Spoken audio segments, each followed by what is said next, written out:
Good luck out there to everyone taking the February LSAT. I hope you all crush it. At this point, final week before the LSAT, I tend to get a lot of last minute questions about what LSAT test day looks like and how to prepare in the final days. For those of you taking the LSAT remotely from home, you should know that pens, pencils, mechanical pencils, highlighters are all totally fine. All of those are permitted to use on LSAT test day however you would like.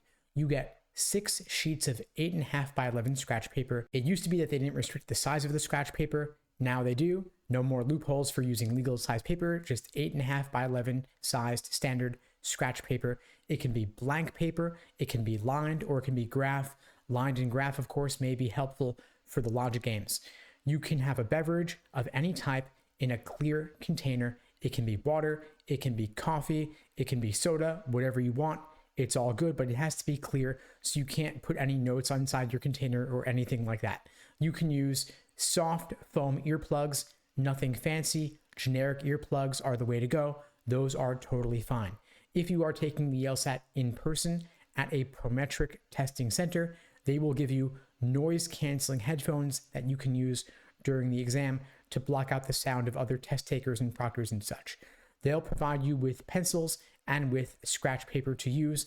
It'll most likely be blank scratch paper and, of course, 8.5 by 11, 6 sheets. As for beverages, you can only have water and it has to be in a clear container. If you need coffee or soda, drink it prior to entering the testing center. And of course, you'll be taking the LSAT itself on their desktop computer. You cannot bring your own device. And of course, you cannot use a tablet. It has to be one of their computers, which is of course a good thing because if it breaks or doesn't work, they'll just switch you over to a different computer.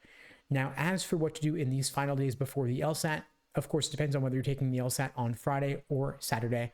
If you're taking it Friday, then I recommend Thursday, the day prior, you do nothing at all. Just relax, take it easy, whatever that means for you.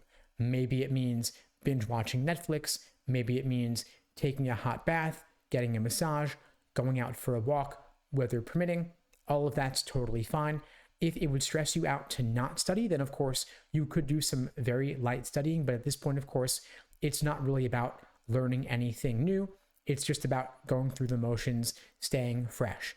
In my view, fresh means doing nothing the day prior and then going in strong the next day. But if you want to do a little bit, if it would stress you out to not study at all, that's totally fine. And then 2 days prior to the test, if you want to do a practice test and review it in depth, that's fine. So hypothetically, let's say you're taking the LSAT Friday, you relax on Thursday, you take a practice test on Wednesday. Now, this is just yet another practice test to get under your belt, so that test day itself feels like just another run through. However, if you're worried that it might not go well, if you're worried that you might get discouraged with the results of that final practice test, then of course, don't take a practice test and instead trust in the prep you've done up to this point.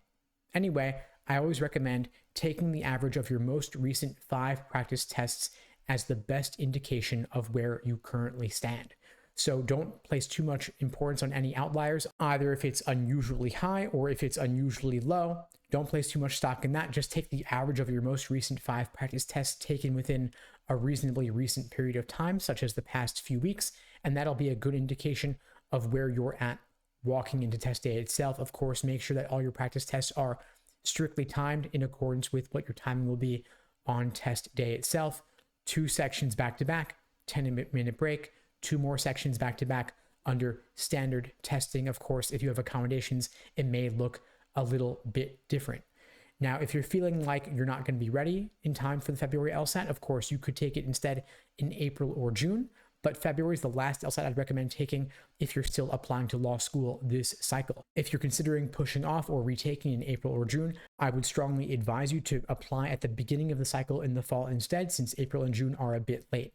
However, of course, if you want to take the LSAT with the logic game section, I do recommend taking it in April or June, since those are the last chances to take the LSAT. Since those are the last chances to take the LSAT with the logic game section, starting with the August LSAT, they are removing the logic game section and replacing it with a second scored logical reasoning section. Anyway, folks, that's all for now. I hope you found this video helpful. I hope you take the LSAT in February and crush it and you're done with the LSAT for good. But if you are retaking in April or June and beyond, I'd be glad to help you out. And there are a variety of ways I could support you. At LSAT Unplugged, we offer live online classes via Zoom, on-demand video courses, small group coaching, and one-on-one coaching.